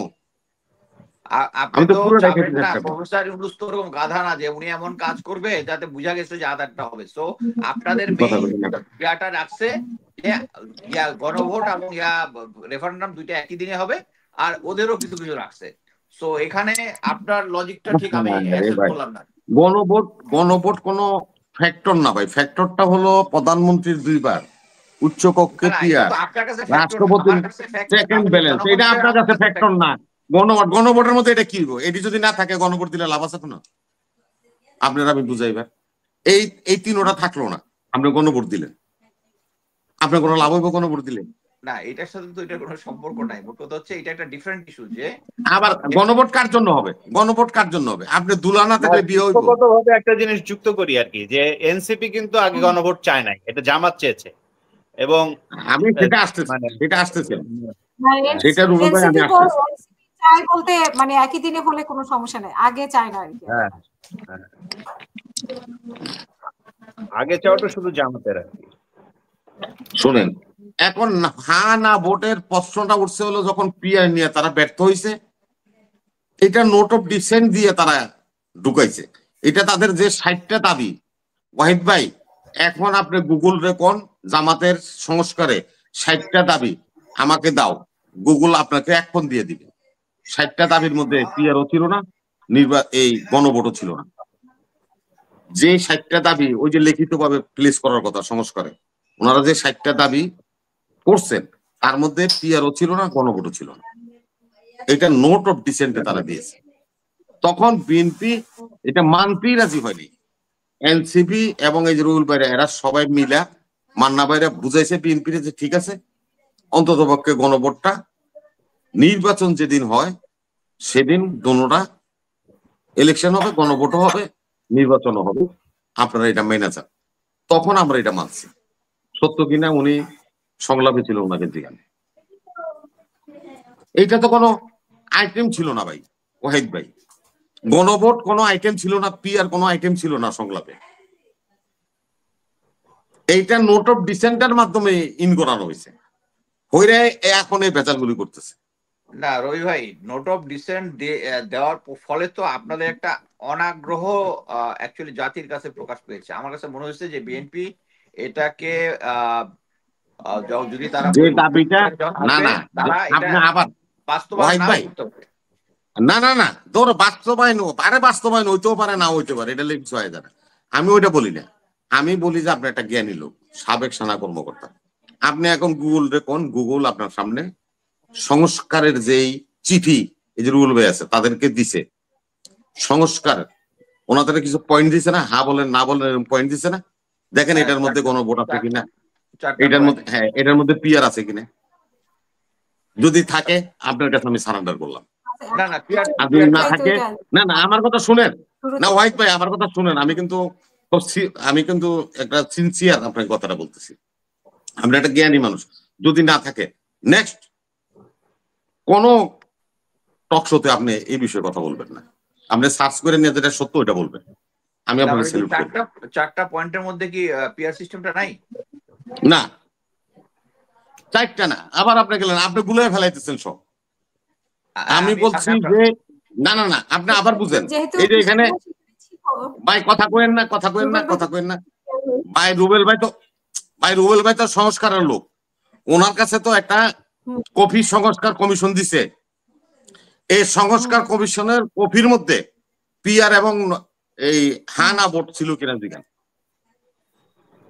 উনি তো সংস্কারের মানে ঢুকি পিআর জিনিসটা আসলে দুইটা ধরনের পিআর, একটা হচ্ছে নিম্ন কক্ষ পিআর আর একটা হচ্ছে উচ্চ কক্ষ পিআর। নিম্ন কক্ষ পিআর কখনোই আসলে আলোচিতই হয় নাই। উচ্চ মানে এটা কোনো আসলে সংস্কার প্রস্তাবের ভেতরেও ছিল না। এটা আসলে আউট অফ নাথিং এরা জামায়াত ইসলামী এবং মানে ইসলামী আন্দোলন এটা আসলে নিয়ে আন্দোলন শুরু করেছে। এটা ছিল না। এবং সাধারণভাবে এইটা কেন রাখা হয় নাই এ বিষয়ে আসলে কমিশন যে ব্যাখ্যাটা দিয়েছে সেটা হচ্ছে, যখন তারা সার্ভে করায় মাত্র 8% মানুষ এ বিষয়ে আসলে তাদের আগ্রহের কথা জানিয়েছিল, আর অধিকাংশ মানুষ এটার পক্ষে এটার বিষয়ে কোনো আগ্রহের জায়গা তাদের ছিল না। আর এই যে গণভোটের প্রশ্নটাও আসলে এসছে হচ্ছে বাস্তবায়ন প্রক্রিয়ায় পরবর্তীতে, এটা প্রথমে আসলে ছিল না।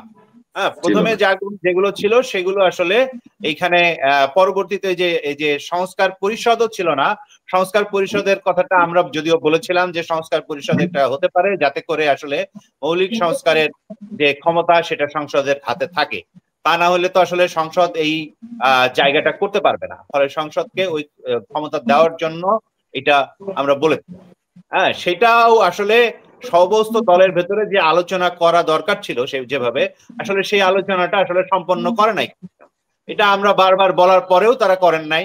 এটা হচ্ছে আসলে বাস্তবতা। মানে রুবেল ভাই, আমি এটাই জানতে চাইছিলাম, মানে আপনার মাধ্যমে এই যে মিস্টার হাসিনা আমার ভাই, আচ্ছা রাখেন, এটা শুনেন, এটা শেষ করেন আগে। এই যে ওনারা যে এই পর্যন্ত এই 1.5 বছর আমাদের টকশোর বিভিন্ন বিজ্ঞ অতিথিরা যেভাবে জনগণকে এই পিআর এবং হানা ভোট নিয়ে ব্যাখ্যা দিতে জনগণের সামনে, এটা সম্পূর্ণ মিথ্যা এবং ভুয়া। ওনারা বাস্তবের কাছেই যায় না। এত লার্নেট, এত শিক্ষিত, বিভিন্ন ইউনিভার্সিটি থেকে ওনারা জ্ঞান অর্জন করছে। ওনারা সার্চ দিলিতে পায় সংস্কার কমিশন যে চিঠি রাজনৈতিক দলদেরকে দিচ্ছে প্রস্তাবগুলি, সেটা সার্চ দিলিতে বাইরে যায়। সেখানে দেখেন আপনি পিআর আছে কিনা, সেখানে হানা ভোট আছে কিনা। এগুলি নির্বাচনকে নস্যাৎ করার জন্য এগুলি করছে, আর কিছু না। দেন প্লে করেন। এখন তো একটা জায়গায় আসছে এগুলো নিয়ে।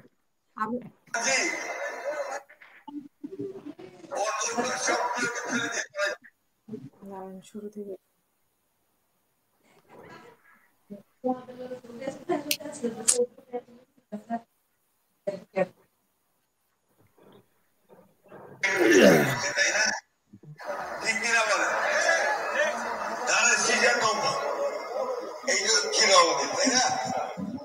এখন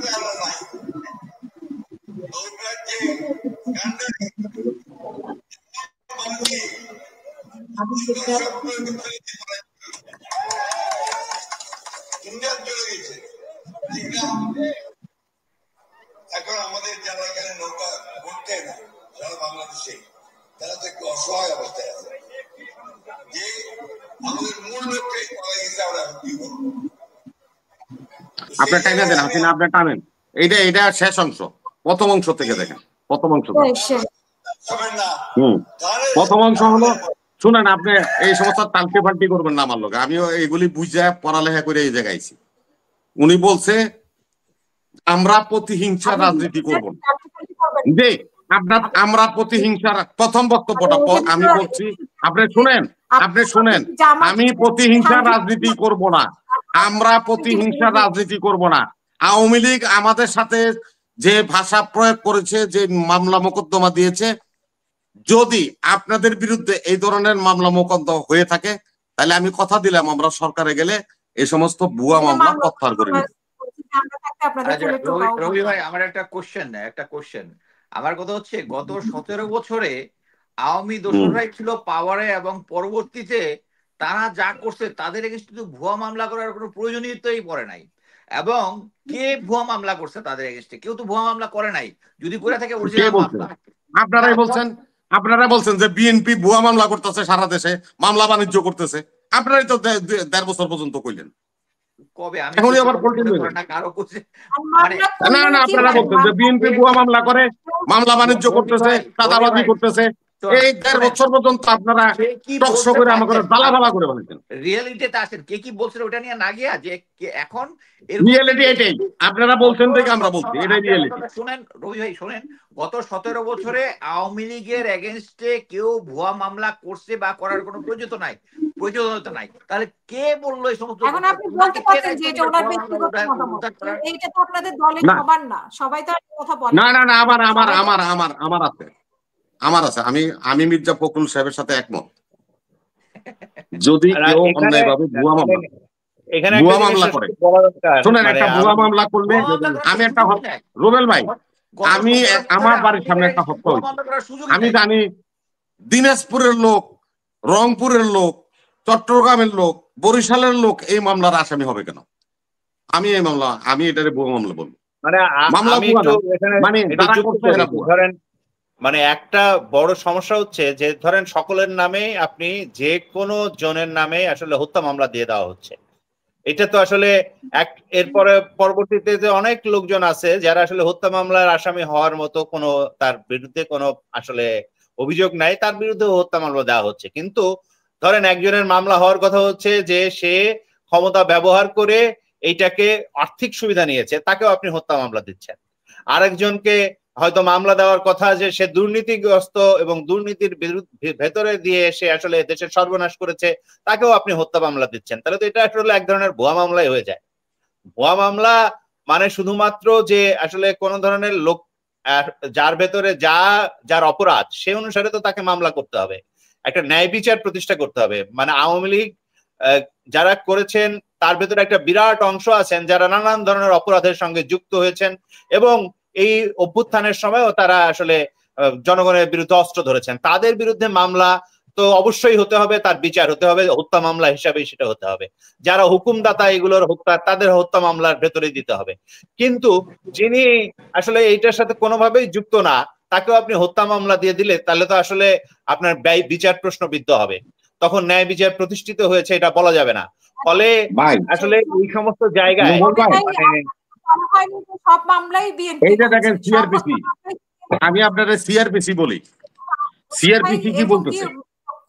না, সিআরপিসি কাকে বলে?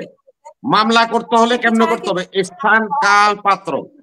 এই যে সিআরপিসি বলে স্থান, কাল, পাত্র, এই তিনটার সাথে না মিললে ওই মামলা ভুয়া বলে বিবেচিত হবে। এখন আমি আপনার বলি মামলা কি হবে? না, মামলা এই জন্যই তো বললাম আপনার এই জন্য শুনতে হবে।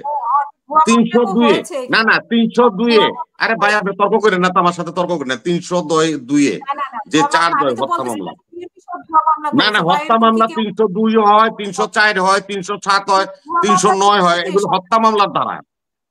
সিআরপিসি বলতেছে 302 হলো যে নাকি গুলি করছে আমারে, সে 302 এর আসামি। যে নাকি গণভবন থেকে বইয়ের নির্দেশ দিছে, সে হলো হুকুমের আসামি, সে হলো হুকুমের আসামি। তা আপনি তো মামলাই সৃজন করতে পারেন নাই, যার কারণে তো মামলা নিয়ে সমস্যা হচ্ছে। যে মামলাগুলা হয়েছে, মামলাগুলার ইনভেস্টিগেশন তো আমরা কেউ করি নাই, তাই না?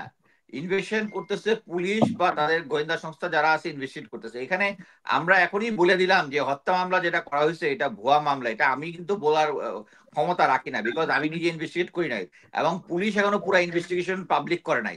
সো আপনি যদি এখন এটা ওই বলেন যে এটা ভুয়া মামলা হয়েছে, তাহলে আমি বলবো যে পতিত আওয়ামী লীগের দোসরদেরকে আপনার আশকারা। আমি আপনাকে একটা উদাহরণ দিই, শুনেন মোস্তাফিজ ভাই, আমি কিন্তু ফালতু কথা করব না। আমার থানাতে, আমার 3 থানাতে 4টা মামলা হয়েছে। ঘটনাস্থল যাত্রাবাড়ি, সেখানে হত্যাকাণ্ডটা হয়েছে। মামলা হয়েছে ফতুল্লা থানায়, মামলা হয়েছে সিদ্ধিরগঞ্জ থানায়। ফয়রাজ হত্যাকাণ্ড হয়েছিল যাত্রাবাড়িতে, ওই লোক মারা গেছে। এই 4টা মামলা গত সপ্তাহে রিফিউজ করে যাত্রাবাড়িকে দিয়ে দিছে, যে না এই মামলা এখানে করছে, আমরা ওই সময় বুঝতে পারিনি। বাদীর নাম, বাদী হয়তো বা যে বাদী তার বাড়ি সিদ্ধিরগঞ্জ, সেই হিসাবে সে যাত্রাবাড়ির ঘটনাটা এখানে এফআইআর করাইছে। এটা ভুল হয়ে গেছে, এটা তদন্ত আমরা করতে পারবো না, যেহেতু যাত্রাবাড়ি থানায় এটা সংগঠিত হয়েছে। 4 মামলা ডকেট করে তারা যাত্রাবাড়ি থানাতে ব্যাক করে দিচ্ছে। আমি তো উদাহরণ হিসেবে বলছি আপনাদের, এই ধরনের অনিয়ম হয়েছে। তো ভাই তো দেখ, আমরা কেউ আর বাঁচাইতেও যাই না, কেউ কিলাইতেও যাই না। আপনারা যেটা ভালো বুঝছেন এটাই ভালো। এখন সাব জেল, শোনেন সাব জেল বলছে মোস্তাফিজ ভাই, মোস্তাফিজ ভাই আমরা কথা বলতে দিবেন, নাইলে আপনি বলেন আমরা শুনি। টার্গেট করে মামলা দিয়েছে, এরকমও হয়েছে। রাজনৈতিক দলগুলো টার্গেট করে মামলা দিয়েছে। আরে শোনেন আপনারা, আমি বলি, আরে হাসিনা আপা আপনি বাংলাদেশে থাকেন না, আপনি জানেন না। আরে ফেনীতে একটা লোক, আরে ফেনীতে একটা লোক সিদ্ধিরগঞ্জে মামলা আসামি হইতে। আমি আপনাকে বলি, নিজাম হাজারি কুখ্যাত সন্ত্রাসী, ওর বাড়ি ফেনী। সিদ্ধিরগঞ্জে একটা হত্যা মামলা হয়েছে, ওটার মধ্যে নিজাম হাজারি আসামি হতে পারে না। নিজাম হাজারি আসামি হবে হলো ফেনীতে, ওর গ্রামে যেখানে নাকি ও খুন করছে সেখানে। বুঝে লইেন, এই জন্যই সমস্যা হবে। রবি ভাই যে খুনটা করছে তার কি মানে ওই জায়গার স্থানীয় হইতে হবে? বাংলাদেশের কি তার কি ট্রাভেল প্যাট আছে? সে নিজে থানার বাইরে ঘটনাস্থলে, এই আমার ওহিদ ভাই ঘটনাস্থলে থাকতে হবে। আপনি ঘটনাস্থলে নাই, আপনি আমি খারাপ মানুষ, আমার বাড়ি রংপুর। আপনি বললেন ঘটনাস্থলে আমার নামে, আপনার দেশেই তো মিয়া খুন হইছে আবু সাইদ, হ্যাঁ আবু সাইদের মামলা আমার আসামি করে। সে নাই, এইগুলি হলো কি জানেন, ইন্টেনশনালি করছে এগুলি, ইন্টেনশনালি। রংপুরের একটা লোক এখানে থাকে, আর পারিবারিক সমস্যা আছে রবির লোকে, সে রবিরে কি করছে, এনে মনে করেন মামলা আসামি দিয়ে দিচ্ছে। এগুলি ইন্টেনশনালি করছে। এবং এই সমস্যাটা আপনাদেরকে এখনই অ্যাড্রেস করতে হবে, কারণ সামনে নির্বাচন। আওয়ামী লীগের ভোট পাওয়ার জন্য জামাতও একই কাজ করতেছে, যে তারা বলতেছে আওয়ামী লীগের কোনো ভয় নাই, এবং একই সেম জিনিস আপনারাও করতেছে, যে আওয়ামী লীগের উপরে যদি কোনো অন্যায় হয়ে থাকে এখনই অ্যাড্রেস করতে হবে, কারণ জামাতের ভোটটা আপনাদের দরকার, সিম্পল। এবং জামাত এবং আপনারা কাজ করতেছেন। না না না, এটা না, এটা ঠিক কইছেন আপনি। কারণ হলো শফিকুর রহমান তো কইছে যে আমি আওয়ামী লীগের ক্ষমা করে দিলাম, হে আগে কইছে, আমরা পিছিয়ে পড়ে গেছি, এর লেগে এখন আমরা হাত রাখি, আমরা হাত রাখি, আমরা হাত রাখি। এটা কইেন, এটা কইেন, না না না কইেন, কইেন, এটা কইলে আমরা খুশি হই, স্যালুট করি। এখন সাব জেল বাংলাদেশে এই প্রথম সাব জেল হয়নি। 111 এর সময় 2 নেত্রীদের সাব জেল করে, তাই না? সংক্ষেপ কোন, আপনি তো কথা কইতে দেন না, আপনি নিজেই কোন সাব জেল আপনারাই বানাইছেন। সাব জেলের ট্র্যাডিশন আছে, নিয়ম কানুন আছে, সাব জেল বানানো যাবে, বানাইছে। সেখানে এখন কি হচ্ছে না হচ্ছে, সাব জেল ঘোষণা হওয়ার পরে সেটা স্বরাষ্ট্র মন্ত্রণালয়ের আন্ডারে চলে যায়, সেখানে আর্মির আন্ডারে থাকে না। আর্মি ইচ্ছা করলে বন্দুক দেখায় না, বন্দুক দেখায় কিছু করতে পারবো না, কিচ্ছু করতে পারবো না। হ্যাঁ, আমি তারেক সিদ্দিকী আর আমি এক লগে বইয়া ভাত খাইছি। যারা এই জিনিসগুলো ম্যানেজ করে তারা আমার ফ্রেন্ড, যারা একসাথে কাজ করছি তারা এখন এগুলো ম্যানেজ করতেছে। সো আপনার থেকে আমি এই ব্যাপারটা একটু বেশি, না না, আমি আপনারা ওইটাই বলে দিই, সাবজেল হইছে ক্যাসিনো সম্রাট, ক্যাসিনো সম্রাটের জন্য সাবজেল করা হতো, এখন lieutenant, captain, major, lieutenant colonel যারা গুমখুনের সাথে তাদের জন্য করতে, এটা আপনি কিভাবে মিলান? যাক ভাই, আপনার লোক আমি আর তর্ক বাহাস করতে চাই না। আপনি হলো উদাহরণ দেন, এই জন্য প্রবলেম আছে। যে ঘটনার সাথে থাকেন না, বাইরে চলে যান।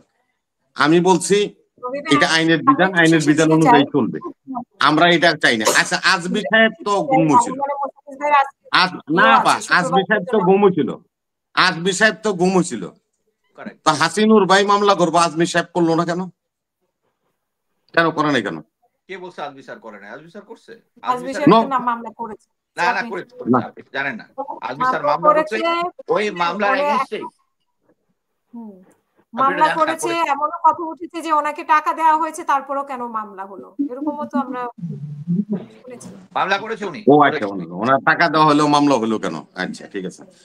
এই এখন এই যে এরশাদ তো দেরাদুন থেকে পিএসসি করছিল 75 সালে, যখন শেখ মুজিব মরে তখন তো ও দেরাদুনে ট্রেনিং করছে না? একটু সংক্ষেপ করতে হবে রবি ভাই, আমরা শেষ করব। ব্রিগেডিয়ার আজমি সাহেব কোনারে ট্রেনিং করছে, এটা ইন্ডিয়াতে করে নাই। কোথায় করছে তখন? উনি লন্ডনে করছে, ইংল্যান্ডে করছে, একটা ইংল্যান্ডে ওখানে একটা 1 বছর মেয়াদি কোর্স করছে। আচ্ছা ভাই, আপনি ওনার চাকরি জীবনে জি বিশাল সময় তো উনি আওয়ামী লীগের আন্ডারে চাকরি করছেন। হ্যাঁ করছে। আওয়ামী লীগ ক্ষমতায় আসার পরে 95-97 সালে তো আর্মির সমস্ত ট্রেনিং ক্যাম্প দেরাদুনে নিয়ে গেল। ঢাকার মিরপুরে তো কোনো ট্রেনিং হতো না, সব সেনাবাহিনী অফিসার। এই যে শামীমের কথা কইলেন আপনি, মাইনুলের কথা কইলেন, কিন্তু সব দেরাদুন থেকে ট্রেনিং করছে। না না সবাই করে না। এটা হচ্ছে মনে করেন যে মিরপুরে স্টাফ কলেজে যারা ফার্স্ট সেকেন্ড যে হয়, সেই একজন, মনে করেন যে একসাথে 100 জন কোর্স ট্রেনিং করছে, মধ্যে একজনকে পাঠায় ইন্ডিয়াতে, সবাইকে 100% না। দেখ ভাই, আপনারা ট্রেনিংও করেন, কেউ আমেরিকা যান গা, কেউ আপনারা ব্রিটিশ যান গা, কেউ দেরাদুনে যান। দেরাদুনে করলে রয়ের এজেন্ট, আমেরিকা করলে হলো সিআইএর এজেন্ট, আর রাশিয়া করলে হলো আপনার কেজিবির এজেন্ট। রবি ভাই 6 জন আপনাদের যে কত রকম ভাই আপনারা মানে ডিসিশন দিতে পারেন। রবি ভাই 6 জন major general plus lieutenant general যে ভারতে পালায় গেছে, এটা কি আপনি জানেন না? আমি মেজর জেনারেল পালায় যাক আর লেফটেন্যান্ট জেনারেল পালায় যাক, স্বয়ং হাসিনা পালায় গেছে, আপনি লেফটেন্যান্ট জেনারেল নিয়েছেন। আপনি শুনেন ওয়াহিদ ভাই, আপনার আমি একটা কথা বলি। আমাদের দেশে পরকীয়া হয়, লিডিং জেনারেলরা পালায় গেছে ইন্ডিয়াতে, আর আপনারা এখন এটা ট্রেনিং এ রয়্যাল এজেন্ট বলা যাবে না। আপনি আরে আমি সরকার নাকি? আমি সরকার নাকি? আমি এটা বলতে যাবো? আমার কি দরকার সরকারি ডিবেট করবো? আপনি ডিফেন্ড করতে আসছেন কেন? চুপ থাকেন। ডিফেন্ড করতেছেন তো না, আমি এটার উপর তো বক্তব্য রাখতে পারি না। পালাই গেছে এটা আমি বুঝতে পারি। আপনি ডিফেন্ড করতেছেন যে আমরা বললেই কিছু হলে রয়্যাল এজেন্ট বলি, বাট এখানে হচ্ছে 6 জন জেনারেল ইন্ডিয়াতে পালাই গেছে, যারা হচ্ছে তো বানাই দিব না। ইন্ডিয়ার কাম কি? ইন্ডিয়ার কাম কি? আমারা শাসন করতে যে চায় তার কাজ কি হবে? আমারে লেন্দু দর্জি বানাইবো, এটা তো সে তার অধিকার, সে তার কাজ করতে, অসুবিধা রাখি। আপনি কেন লেন্দু দর্জি হয়েছেন? আপনি কেন গেছেন এখানে সামসামি করতে, পাও চাটতে? আপনি ওই দিন ওয়াহিদুল সাহেবের মতো লেফটেন্যান্ট কর্নেল থেকে বাইরে হয়ে পড়তেন, বীর পুরুষ দেখাই দিতেন। আপনি তো লেন্দু দর্জি হয়েছেন, যাই মেজর জেনারেল লেফটেন্যান্ট জেনারেল সেনাবাহিনীর প্রধান হয়েছেন। এটা আপনি হয়েছেন, এটা আপনার চরিত্র আপনাকে নিচে, আপনি তো প্রতিবাদ করেন নাই, তাহলে আপনি এটা বলবেন কেন? না না, আজমি সাহেব এটা উনি তো বললো, ভাই তো বললো, আজমি সাহেব তো কোনো কথা স্টেট বলে না। এ আজমি সাহেব ওনার বাবার জানাজার জন্য হওয়ার পরে উনি শেখ হাসিনার সাথে স্টেটমেন্ট দিছে। শেখ হাসিনাকে বলছে যে আপনি আমার বাবার জানাজায় যে অংশগ্রহণ করার জন্য অনুমতি দিয়েছেন, আমার পরিবার আমি আপনার কাছে কৃতজ্ঞ এবং বাধিত। ওনার স্টেটমেন্ট আছে। উনি তো সব জায়গায় সবসময় থাকে না, এই জন্যই তো অসুবিধা। আমরা বুঝি তো, আমরা চিনি, মানুষ চিনি না তা না। এই যে মাইনুলের কথা বললেন, মাইনুল হলো ট্রেনিং ইনস্ট্রাক্টর। ওই বেটা সিজিএস শামীমের কাজের মধ্যে হস্তক্ষেপ করবে কেন? তাইলে এখন যদি কই আপনার আর্মিতে কোনো নিয়ম কানুন নেই, আমি এজ এ সিভিলিয়ান আমি যদি কই আমরা তো গা জ্বলবো, ভাই আমাকে আর্মি আপনি গা জ্বলার কিছু নাই। আপনি ধরার আগে তো এই পয়েন্টটা তো আজমি স্যারই ধরছে, এবং আমিও এখন বললাম যে এটা লেফটেন্যান্ট জেনারেল মাইনুরের কাজ ছিল না, এটা ছিল লেফটেন্যান্ট জেনারেল শামীমের কাজ। বাংলাদেশের সেনাবাহিনী নিয়ম কানুন সব ঘুটা করতেছে তো ভারতের মেজর জেনারেল শফিক হয়ে যাবে। না না মেজর জেনারেল শফিক আইএসপি এর প্রধান। আচ্ছা সেখানে ওদিন এসে সাংবাদিক না শেষ তো সেদিন যে আইসা উনি সাংবাদিক করে 16 জনের ন্যায্যতা চাই, অমুক করি তমুক করি, 15 জন অফিসার নিয়ে যায় সাংবাদিক সম্মেলনটা করলো। উনি পারে এটা করার অধিকার কার? আইএসপি এর কোথায়? কোথাও কোনো নিয়ম কানুন মানা হচ্ছে না, শুধু খালি বিএনপির দোষ খোঁজা হচ্ছে। আপনাদেরকে একটা কথা বলে দিই, ওয়াহিদ ভাই, উল ভাই আছেন, তারেক রহমান, মুস্তাফিজ ভাই, না সরি মুস্তাফিজ ভাই, সরি এক্সকিউজ মি। আমি বলতেছি কি যে না ভাই, এখন আমি আপনার বলি, তারেক রহমান 238টা আসন এর প্রার্থী ঘোষণা করে নির্বাচনী টেন্ডার স্টার্ট দিছে। আর ইনুস সাহেব সেদিন বক্তব্য দিয়া ট্রেনের গতিটাকে বাড়াই দিছে। নির্বাচনের ট্রেন চলছে, এই ট্রেন ধরেন। এটা হাসিনার সরকার না, এটা কোন দলের সরকার না, বিএনপির সরকার না, এটা একটা নিরপেক্ষ সরকার। এর অধীনে নির্বাচন করে বিজয়ী হইয়া যে আনন্দ পাবেন, যে স্যাটিসফ্যাকশন পাবেন, যে রক্ত ঝরেছে এই নির্বাচনের জন্য, এই নিজামী ফাঁসিতে হ্যাং হয়েছে নির্বাচনের জন্য, মুজাহিদি হ্যাং হয়েছে, সালাউদ্দিন কাদের চৌধুরী হ্যাং হয়েছে, আমাদের অসংখ্য নেতাকর্মী গুম হয়েছে, রক্ত দিছে। অতএব আমরা একটা দল নিরপেক্ষ সরকার অধীনে নির্বাচন চাই, তো সেটা তো হচ্ছে। এখন এই সমস্ত তর্ক বিতর্ক ছেড়ে নির্বাচনের ট্রেনে উঠেন, নির্বাচনী মুখী হন, দেশের মানুষকে শান্তি দেন। ধন্যবাদ। রবি ভাই একটা অনুরোধ করবো আপনাকে, আপনি আপনার দলের মাধ্যমে একটু বলেন যে সমস্ত রাজনৈতিক দলগুলা যেন একসাথে প্রতিজ্ঞাবদ্ধ বা একটা অফিসিয়াল স্টেটমেন্ট দেয় যে তাদের দলের কেউ ভোটের দিন ভোট কেন্দ্র দখল করতে যাবে না। এরকম একটা করতে পারেন না? তাহলে সবাই করবে, আপনারা যদি করেন বাকি সবাই করবে, যে আমরা কেউ ভোটের দিন ভোট কেন্দ্র দখল করব না। আচ্ছা, আপনি তো রাজনীতি করেন না, একজন রাজনীতিবিদ আছে। আমাদের দেশে একটা কথা আছে যে বেড়া তোর যদি মাজায় জোর না থাকে তাহলে হাডুডু খেলাসকে। মাজায় জোর থাকতোই বা হাডুডু খেলতে। নির্বাচন হলো একটা হাডুডু খেলা। আপনি আপনারটা করবেন, আমি আমারটা করবো, এটার নাম নির্বাচন। এখানে কোনো ঐক্য নাই। আরে ভাই এইটা আবার তর্ক করেন না। যেখানে যে শক্তিশালী, আমি পারবো না, আপনি পারবেন না। যত রকম চিঠি দেখ, যত সই করক, যত চুক্তি করক, যে রুবেল ভাই যে কেন্দ্রে তার ভোট সেখানে শক্তিশালী, তার জয় জয়কার চলবে। আমার কেন্দ্রে আমার জয় জয়কার চলবে। ভাই এটা লিখিত নিয়া, মুচলেখা দিয়া এগুলি করতে পারবেন। অনলাইনে অন রেকর্ড বলতেছেন, তাহলে আমরা ধরে নেব আপনারা ব্যাপকভাবে এই কাজগুলো করবেন আপনাদের গ্রাউন্ডে শক্তি অনুযায়ী। এটার তীব্র প্রতিবাদ। না এটা পারবেন না, আপনি কমিটমেন্ট করলেন। আমি আমার দলের নেতারে কয়ে দিলাম, কমিটমেন্ট করলে সে তো ভাই নির্বাচন করতে, সে তো জিততে চায় ভাই, এমপি হইতে চায়। এখন অনেক লেগে যা করার তাতেই করবো ভাই, আমার কথা শুনবো না। দেশপ্রেমিক, আপনি তো চান একটা সুষ্ঠু নির্বাচন হইতে, আপনার দলের যে লোকজন করবে তাকে বাধা দিবেন আপনি বলতেছেন এটা। আরে বাধা দিলে হবে না তো, আমরা প্রাণ দিবেন নাকি ভাই? 2400 মরছে ভাই, আর মরতে নাই। চেষ্টা করবেন না, এই জন্য চেষ্টা করবেন না আপনি তো। না কোনো চেষ্টা নেই ভাই, এখন খালি ঘুমামু আর খামু। তা আপনি হচ্ছে না বুঝতে পারছেন তো, এগুলি কেউ পারবে না, এনে কেউ পারবে না, এগুলি কেউ পারবে না। যার বাড়ির সামনে, বাড়ির সামনের নেরি কুত্তাটাও বুঝুন নাকি বাঘের মতো সাহস। শক্তি প্রদর্শন করবে না সামনে নির্বাচনে, যেটা গণতন্ত্রের ব্যর্থ। করবে না তো, আপনি কেন করছেন? করবে না তো। সেখানে জামাতের পুলিং এজেন্ট থাকবে, জামাতের কেন্দ্র কমিটির লোক থাকবে, বিএনপির থাকবে, পারবে কেমনে? আপনি যদি না থাকেন তাহলে আপনি নাই, এটা তো আপনার ব্যর্থতা। এটাকে আমি পারবো পুরো দিতে? এমনও তো দল আছে যে সে যে কেন্দ্রে, কেন্দ্রের যে কেন্দ্রে ভোট দিবে সেখানে পুলিং এজেন্ট দেওয়ার ক্ষমতা নেই। আপনি তো কথা বলতেন, আওয়ামী লীগ তখন বলতো যে তাদের পোলিং এজেন্ট নাই, অতএব এরকম মানে এই জিনিসটা হয়ে গেছে। এনিওয়ে অনেক টাইম হয়ে গেছে। আমি ওইটা বলিনি, আমি বলছি যে এটা নির্বাচনের নিয়মটা কি, বিধানটা তো এটা। আপনার সামর্থ্য নাই। রুবেল সাহেব যে কেন্দ্রে দাঁড়াইছে উনি প্রার্থী হবে, ওই কেন্দ্রে ভোট দিতে গেছে, ওই কেন্দ্রে উনি পুলিং এজেন্ট দিতে পারে, তো উনি দাঁড়াইছে কেন? উনারা আরো 10 জনের হক নষ্ট করছে। আমার মনে হয় যে কেন দাঁড়ায় মরিসম রবি, ধন্যবাদ, অনেক অসংখ্য ধন্যবাদ আপনাকে এবং মুস্তাফিজ ভাই, আপনাকে আমার 2টা প্রশ্ন করা ছিল, যদি 1 মিনিটে উত্তর দেন বা 2-3 মিনিট লাগান। সেটা হচ্ছে যে আমরা মাঝখানে শুনেছিলাম যে 50% সেনা সদস্যদেরকে ওরা ব্যারাকে ফেরত নেওয়া হবে, পরে আবার বললেন যে এটা ভুল ছিল।